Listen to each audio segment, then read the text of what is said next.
नमो नमः संस्कृत। आज हम देखते हैं समास।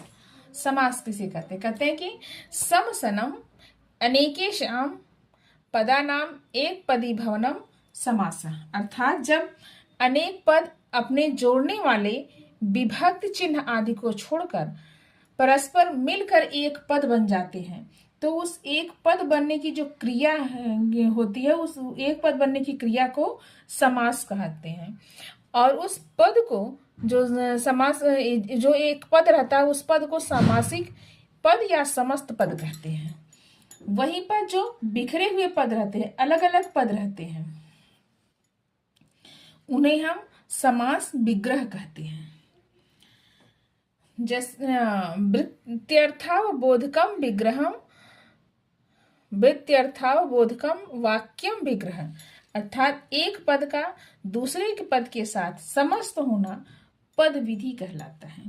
और विधि उन्हीं पदों की होती है जिनका परस्पर सामर्थ्य होता है, अर्थात जिनमें परस्पर समस्त होने की योग्यता होती है। और सामर्थ्य भी दो प्रकार के होते हैं, व्यपेक्षा और एकार्थी भाव। व्यपेक्षा क्या होती है? आकांक्षा, योग्यता और आसक्ति अर्थात सन्निधि के कारण पदों का परस्पर संबंध जहां होता है उसे व्यपेक्षा कहते हैं। जैसे राज्ञ पुरुष, राज्ञ पुरुष। अब यहाँ पर राज्ञ कहने से अर्थ पूरा नहीं होता है, तो अन्य किसी पद की आकांक्षा रह जाती है। तो राज्ञ क्या है? तो अन्य किसी एक पद की आकांक्षा रह जाती है। तो जैसे राजपुरुष, जहां पदों की आकांक्षा नहीं होती है वहां समास नहीं होता है। अब दूसरा है एकार्थी भाव। यह सामर्थ्य का दूसरा प्रकार होता है, एकार्थी भाव।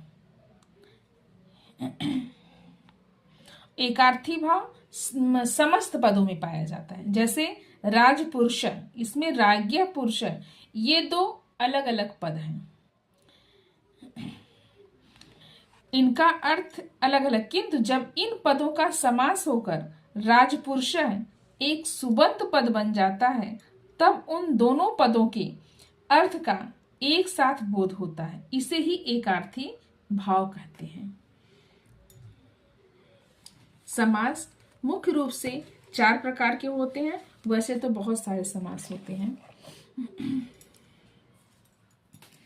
आपकी फ्री लाइव वीडियो प्रतिदिन 7 से 8 बजे चलती है। आप सभी